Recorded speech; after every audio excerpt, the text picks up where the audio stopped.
च सुरेन्द्रे च कौशिके पाद संस्पृशि निर्विशेष मनस्काय श्री वीरस्वामिने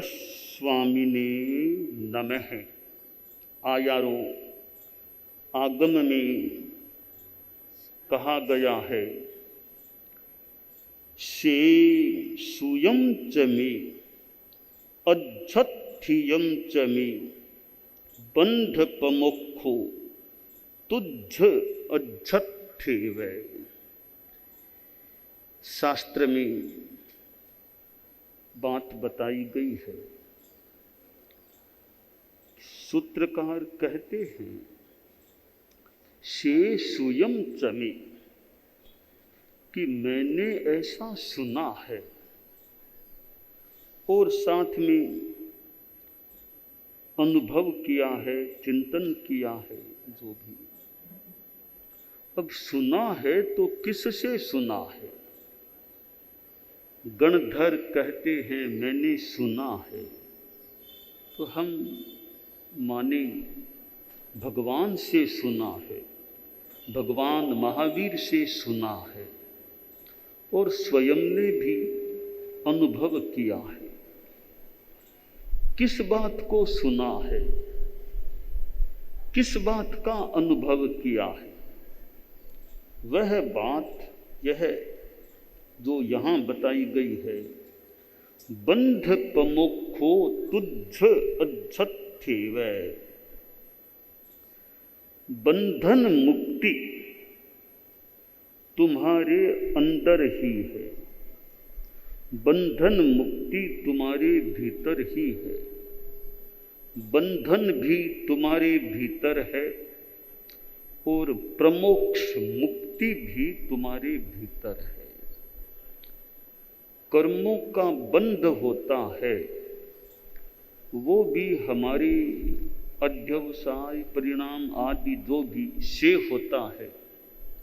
अध्यवसाय भीतर में है, कार्मण शरीर अंदर है माने, तो बंधन का सारा तंत्र भी मुख्यतया भीतर में है या पूर्णतया भीतर में है। तो मुक्ति का तंत्र भी भीतर में है। भाष्य में बताया गया है, बंधस्य हेतुरस्ति पदार्थम प्रति रागः, प्रमोक्षस्य हेतुरस्ति पदार्थम प्रति विरागः। कि राग है वह बंधन का कारण है, आसक्ति है बंधन का कारण है, मोह बंधन का कारण है, मोहनीय कर्म बंधन का कारण है। और इनके विपरीत विराग भाव, वैराग्य भाव, वह मुक्ति का कारण है। अनासक्ति की साधना मुक्ति का कारण है। अमोह की साधना या अमोह मुक्ति का कारण है। मोहनीय कर्म का अभाव होना यह मानो मुक्ति का कारण आश्रय है। तो दो मार्ग हमारे सामने हैं, एक बंधन का मार्ग है, दूसरा मुक्ति का मार्ग है। बंधाय विषयासक्तम मुक्त्यै निर्विषयम स्मृतम। जो भाव हमारे आसक्तिमय हैं वे बंधन कराने वाले हैं। निर्विषय अनासक्त भाव हैं, उनकी साधना है, वह आत्मा को मोक्ष की ओर ले जाने वाली है। तो आदमी बंधन की ओर भी जा सकता है और मुक्ति की ओर भी जा सकता है। अब राजर्षि प्रसन्न चंद्र साधना में स्थित थे, राज्य को छोड़कर, राजापना छोड़कर मानो संत बने, ऋषि बने थे। और कोई संवाद सुन लिया कि पीछे बच्चे को राज्य का भार सौंपकर आए हैं, शत्रु सेना ने आक्रमण कर दिया है, अब क्या होगा। तो मन ही मन में तो मानो युद्ध में संलग्न हो गए और वे नरक की ओर जाने वाले बन गए। भगवान महावीर से राजा श्रेणिक ने पूछा कि ऐसे महान संत प्रसन्न चंद्र वो साधना में खड़े लीन, अभी आयुष्य बंद करें तो कहाँ जाएं। भाव है बात कि अभी वो मरे या आयुष्य बंद करें तो पहली नरक में, फिर दूसरी नरक में, तीसरी। अरे ऐसे साधु भी नरक में जाएंगे, हम गृहस्थों को कहाँ स्थान मिलेगा। साधु भी नरक में जाएंगे। ऊपर से साधु हैं, भीतर से असाधु बन गए हैं, भीतर से मानो हिंसा में चले गए हैं। तो बंधन भीतर में हो गया। ऊपर से तो साधु हैं, साधना में स्थित हैं, पर भीतर से वे बंधन कारक बन गए हैं। तो बंध भीतर में हो गया।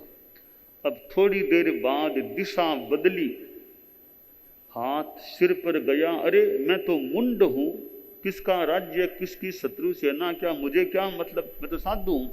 दिशा बदली, दशा बदली और कहाँ ऊंचाई को प्राप्त हो गए। तो प्रमोक्ष भी भीतर में है। भावों से बंधन हो जाता है और भावों से आदमी मुक्ति की तरफ भी अग्रसर हो सकता है। तो यह भावों का जगत है। आसक्ति, मोह ये सघन होते हैं। हिंसा, झूठ आदि के परिणाम होते हैं। 18 पाप का सेवन होता है।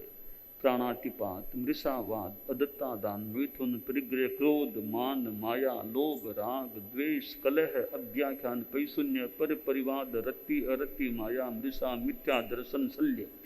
18 पापों का सेवन है, यानी आत्मा बंधन में जा रही है।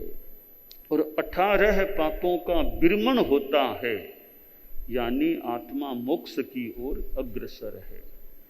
तो ये आसक्ति, मोह, ये पाप का सेवन, ये सब बंधन का कार्य है। और संबर और निर्जरा की साधना करे, यह मोक्ष की ओर हमें आगे बढ़ाने वाला है। एक मिथ्यात्वी जीव भी तपस्या करता है, उसको भी थोड़ा कुछ लाभ मिलता है। वो भी देश आराधक, यानी बाल तपस्वी है। सम्यक्त्वी जितना लाभ तो मिलना मुश्किल है, पर थोड़ा बहुत लाभ मिल जाए वो मिल जाए। पर मिथ्यात्वी की करनी में लाभ तो मान लो हो, पर ज़्यादा दमदार लाभ नहीं लगता। अभव्य मिथ्यात्वी है, वो कितनी कर लो तपस्या कर लो, मोक्ष में तो कभी जा नहीं पाएगा। बस पुण्य का ठाठ फिर भी हो जाए, पुण्य का बंद हो जाए, नव ग्रैवेयक तक चला जाए अभव्य जीव, परंतु मोक्ष में कभी भी नहीं जा सकता।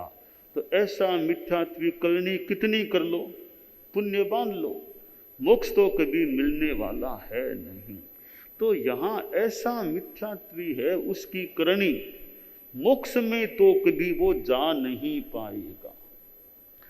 तो और भी मिथ्यात्वी हैं, मान लो थोड़ा लाभ मिल जाए, पर सम्यक्त्वी जो तपस्या साधना करे उसका जो लाभ है, जयाचार्य प्रवर का जो मानो प्रमाण है, जे समकित बीण में चारित्र निकिरिया रे, बार अनंत करी तीण का जन सरिया रे, भाव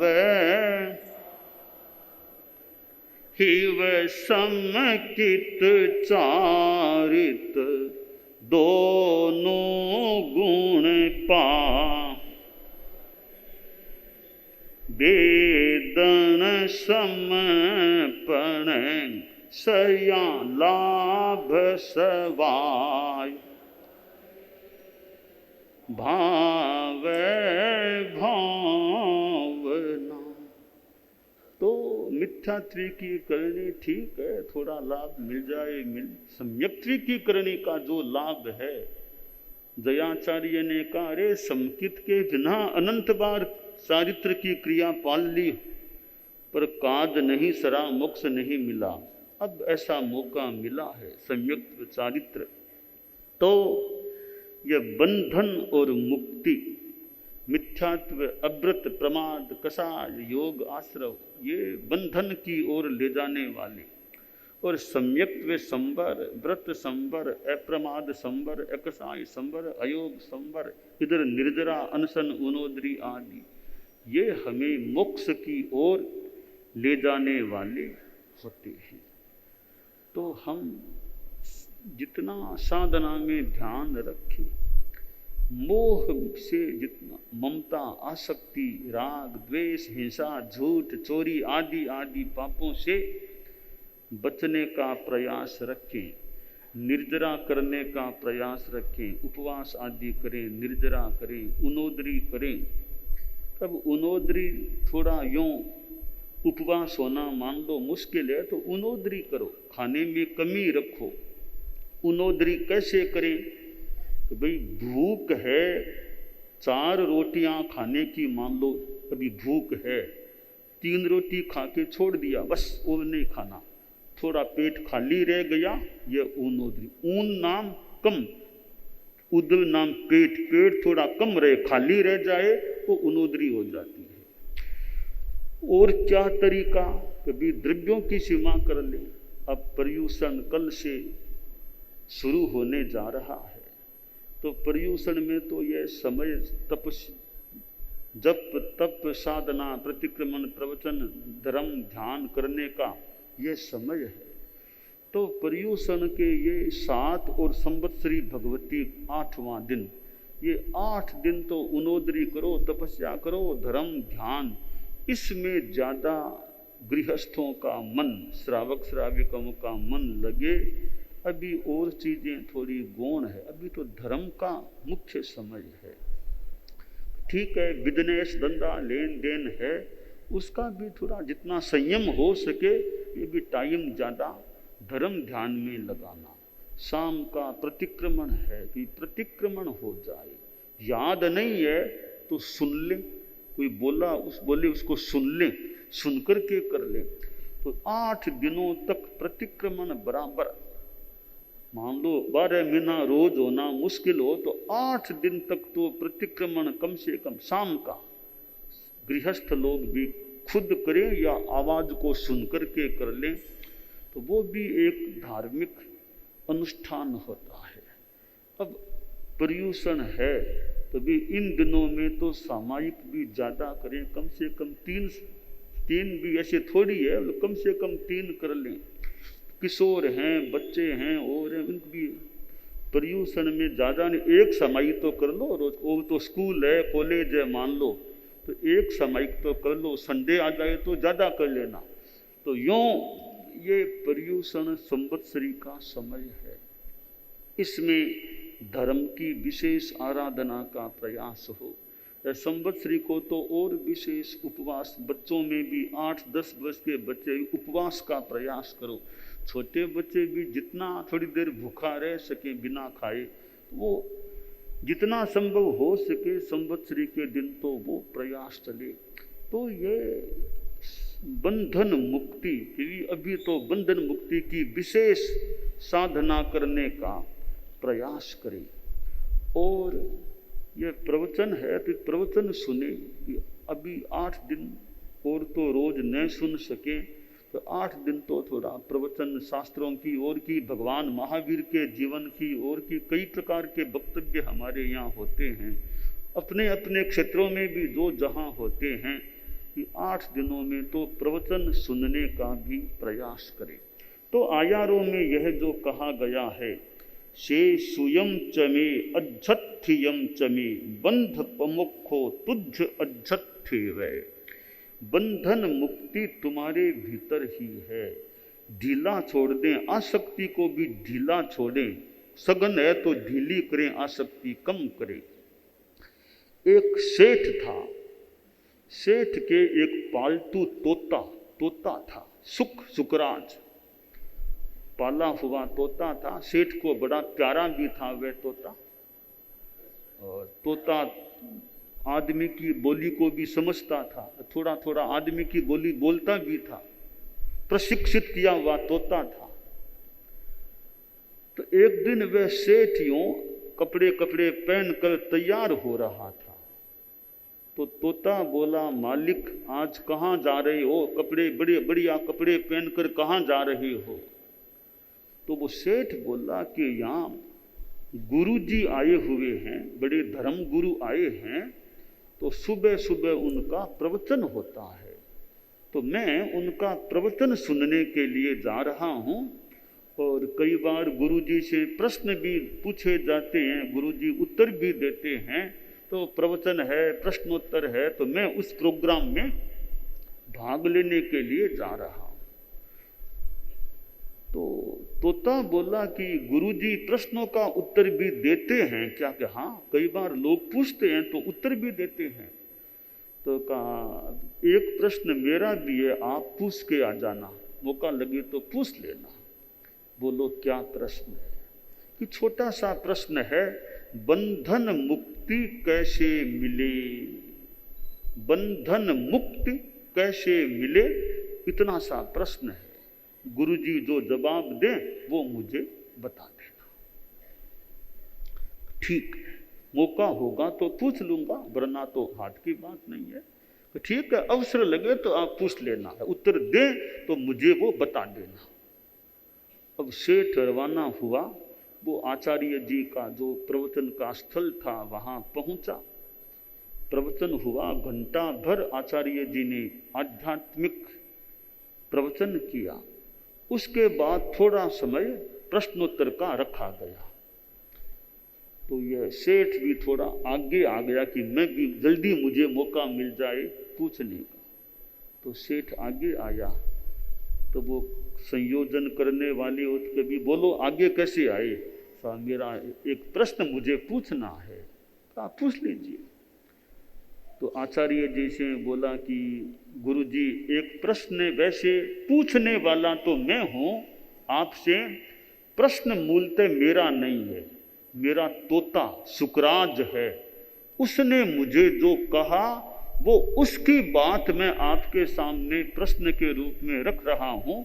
आप उसका उत्तर मुझे बताओ तो मैं मेरे तोते को वह बता सकूं। आचार्य जी का ठीक है, इशारा किया, आप बोलिए क्या प्रश्न है? कहा, सुकराज ने पूछा है, बंधन मुक्ति कैसे मिले? यह प्रश्न पूछा है। यह प्रश्न पूछा और आचार्य जी लुढ़क गए, पट्ट पर लुढ़क गए, कोई मानो बेहोशी आए वैसे लुढ़क गए। तो जनता में हड़कंप, क्या हुआ गुरुजी के, क्या हुआ क्या हुआ? डॉक्टरों को बुलाओ बुलाओ बुलाओ, क्या हो गया? तो वो गुरुजी यूं लेटने की मुद्रा में गुड़ गए, लुढ़क गए। तो सेठ ने सोचा, अरे मैं बदनाम होऊंगा आज, लोग कहेंगे सेठ जी ने प्रश्न पूछा, पता नहीं क्या पूछा, गुरुजी लुढ़क गए तो सारी बात मेरे पर आएगी। तो सेठ तो वहां से रवाना हो गया। पीछे 2-4-5 मिनटों बाद गुरुजी वापस बैठ गए, नॉर्मल रूप में बातचीत करने लगे, उत्तर देने लगे। सेठ अपने घर पहुंचा, वो सुकराज तो प्रतीक्षा में था कब सेठ जी आए और मुझे उत्तर मिले। तो जो ही सेठ कमरे में पहुंचा और वो तोते का पिंजरा उसके पास गए, सुकराज बोला, उत्तर लाए क्या? उत्तर लाए? हाँ उत्तर। सेठ ने कहा, क्या प्रश्न पूछा तुमने? काम बढ़ गया आज तो। उत्तर कुछ नहीं दिया गुरुजी ने, जो ही मैंने तुम्हारा सवाल पूछा उसको सुना और गुरुजी लुढ़क गए। मैं तो वहां से रवाना हो गया, कुछ वे बोले ही नहीं, बस पूछा, एकदम निडाल ढीले होके गिर गए, लेट गए। तो ने कहा, ठीक है ठीक है। अब सेठ तो नहीं समझा, तोता समझ गया कि गुरुजी क्या बताना चाहते। बहुत आसानी से तोते ने पकड़ लिया गुरुजी ने क्या संदेश दिया है, क्या उत्तर दिया है। 2-3 दिन बीते। सुबह सुबह सेठ वो तोते के पिंजरे के पास गया, रोज जाता था। देखा, सेठ ने को लगा कि तोता तो मर गया, गिरा हुआ पड़ा है पिंजरे में, लगता है मर गया है तोता। बहुत मुझे प्यारा था, तो इतना ही योग था, मर गया। इसको तो बाहर डालना पड़ेगा, अब क्या करेंगे। तो सेठ खुद पिंजरे को लेकर बाहर गया, बाहर अच्छी जगह पर इसकी डेड बॉडी को कहीं डालूंगा। तो बहुत शौक था मन में, जैसे घर के परिवार का सदस्य की डेथ हो जाए वैसे मन में शौक था। उसको परिवार का सदस्य ही मानता था सेठ। तो थोड़ा बिल्डिंग से बाहर खुले मैदान में एक पेड़ के आसपास गया और पिंजरे का वो दरवाजा खोल के उस शुक्राज को बाहर किया। तोता फड़ फड़ फड़ फड़ करता आकाश में उड़ गया, वो जिंदा ही था। सेठ ने कहा, अरे तुम जिंदा थे? मैं तो जिंदा ही था। तो ये ऐसे कैसे हुआ, ऐसे कैसे तुम लुढ़के हुए थे? तो गुरुजी क्यों लुढ़के थे? तो गुरुजी क्यों लुढ़के? मैं भी लुढ़क गया। तोता बोला, सेठ साहब आप समझे नहीं थे, आपने प्रश्न पूछा, गुरुजी लुढ़क गए थे। उन्होंने मेरे प्रश्न का उत्तर दिया था, बोलकर नहीं दिया, प्रैक्टिकल उत्तर दिया उन्होंने। गुरुजी ने यह बताया, बंधन मुक्ति का उपाय है गिर जाओ, ढीले शरीर को ढीला छोड़ दो, रिलैक्स हो जाओ, पकड़ को छोड़ दो, मुक्ति मिल जाएगी। तो ये गुरुजी ने जो प्रक्रिया की, लुढ़क गए, यह मुझे संदेश था कि मुक्त होना है तो ढीला होना पड़ेगा। तो मैं भी निडाल हो गया, ढीला हो गया। आपने मुझे पिंजरे से निकाल दिया, मुझे पिंजरे के बंधन से मुक्ति मिल गई, अब मैं आकाश में उड़ूंगा। तो मुझे मुक्ति का रास्ता गुरुजी ने बताया था। अब यह तो तोते को रास्ता मिला बंधन से मुक्ति का। आयारों में जो यहाँ कहा गया है, बंध प्रमोक्षो तुझ अज्झत्थे वे, बंध प्रमोक्ष तुम्हारे अंदर ही है। वो हमारे संदर्भ में क्या है? तोता तो लुढ़कार पिंजरे के बंधन से बाहर निकला। हमारे यहाँ प्रेक्षा ध्यान में आता है, कायोत्सर्ग करो, शरीर को ढीला छोड़ दो। अब पर्यूषण में भी एक प्रोग्राम है कायोत्सर्ग का, कि जैसा भी बैठे लेटे जो भी व्यवस्था हो, कि शरीर को ढीला छोड़ो। शरीर को ढीला छोड़ना एक बात है, दूसरी बात है आसक्ति को ढीला छोड़ो, शरीर की पकड़ को ढीला छोड़ो, मोह के बंधन को ढीला छोड़ो। ढीला छोड़ते छोड़ते पूरा मोह टूट जाए, इस शरीर रूपी पिंजरे से आत्मा रूपी तोते को मुक्ति मिल सकती है, हमेशा के लिए फिर मोक्ष मिल सकता है। तो बंधन मुक्ति का उपाय है, आसक्ति के बंधन को छोड़ो, ढीले हो जाओ, बंधन को ढीला करो, कायोत्सर्ग करो, मोह को छोड़ो, ममत्व को छोड़ो, कसायों को छोड़ो, तो बंधन मुक्ति हमेशा के लिए मिल सकती है। तो ये आयारों का सूत्र है, से सुयम चमे अज्झत्थियम चमे, बंध प्रमोक्षो तुझ अज्झत्थे वे। मैंने सुना है, मैंने अनुभव किया है, बंध और मोक्ष तुम्हारी आत्मा में ही है।